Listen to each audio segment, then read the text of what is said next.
होने देंगे। आप धमकी दे रहे हैं, आप सनातन धर्म की धमकी दे रहे हैं। हम आह भी करते हैं तो हो जाते हैं बदनाम, वो कत्ल भी करते हैं तो चर्चा नहीं होती।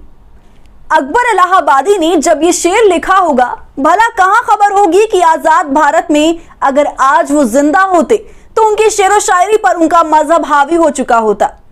उनकी बात से ज्यादा उनकी उर्दू की टोपी सत्ता के सनकियों ने उछाल दी होती। नमस्कार, आदाब, मैं हूं सुम्बुल ईरम और आप देख रहे हैं खबर अड्डा।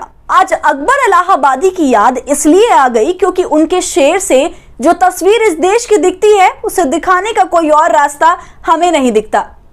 क्योंकि धर्म के नाम उन्मादी होती भीड़, आस्था के नाम पर हैवानी होती भीड़, राम और हनुमान के नाम पर अमर्यादित होती भीड़।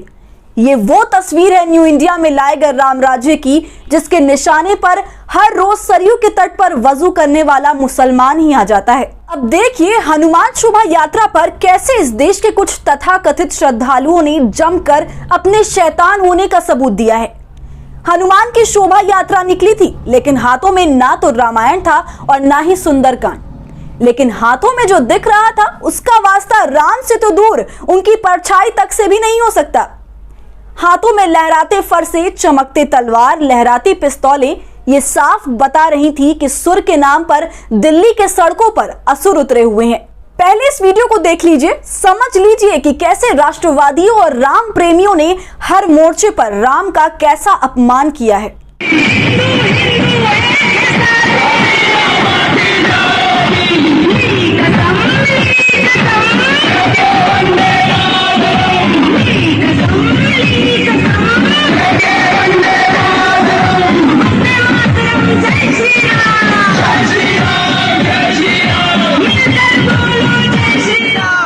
अब हाथों में हथियारों के दम पर बाहुबली बन घूम रही इस भीड़ को देख लिया है तो साफ तौर पर चेहरों को भी देख लीजिए, जो बेखौफ इस देश के अल्पसंख्यकों को धमकी देते हुए कह रहे हैं कि जो कह रहे हैं वो समझ लें कि अगर इस देश में रहना होगा तो जय श्री राम कहना होगा।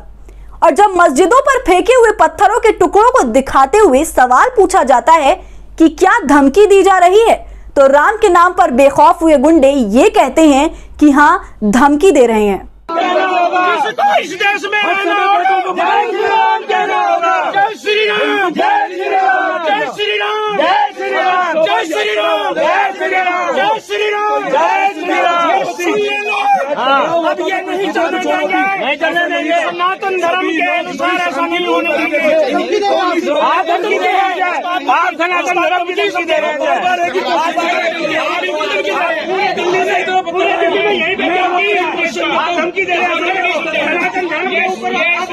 इतने सबूतों और गवाहों के मद्देनजर जब दिल्ली पुलिस कार्रवाई करने निकली तो उसके हाथ ना एक वीडियो लगा और ना ही भाषण, ना ही खुले में दी जा रही धमकी उसे सुनाई दी और ना ही उसे राम का नाम मिट्टी में मिलाते ये लोग मिले। लेकिन कार्रवाई हुई, गुनहगार भी मिले और फसादी भी, गिरफ्तारी भी हुई। सैकड़ों की भीड़ में 14 फसादी जो दिल्ली पुलिस के हाथ लगे वो सब के सब मुसलमान निकले। मतलब ये है कि दिल्ली पुलिस के हिसाब से हनुमान की शोभा यात्रा में जो लोग थे वो मुसलमान थे। जो मुसलमानों के सामने तलवारें लहरा रहे थे वो मुसलमान थे। जो मस्जिदों पर पत्थर चला रहे थे वो भी मुसलमान थे। और जब ये बात हजम ही नहीं की जा सकती तो पत्रकार और फिल्म मेकर विनोद कापड़ी ने ट्वीट कर सीधा निशाना दिल्ली पुलिस की तरफ से की गई कार्रवाई पर किया। विनोद कापड़ी ने अपने ट्वीट में लिखा, जैसा कि दिल्ली पुलिस से उम्मीद थी, जहांगीरपुरी हिंसा में 14 गिरफ्तार और 14 के 14 मुसलमान। पिस्टल, शॉटगन, तलवार, चाकू, फरसा, भाला लेकर चल रहे लोग बस शांति से पूजा करने निकले थे। एक तरफा कार्रवाई क्यों?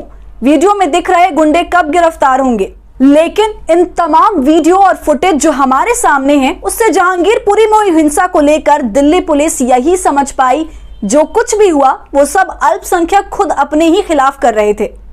दिल्ली पुलिस की इस मासूमियत के क्या ही कहने। तो इस वीडियो पर क्या है आपकी राय, हमसे कमेंट सेक्शन में जरूर साझा कीजिए। वीडियो को और लोगों तक पहुंचाइए, इसे शेयर कीजिए और अगर आपने अब तक हमारे चैनल खबर अड्डा को सब्सक्राइब नहीं किया है तो सब्सक्राइब कर लीजिए।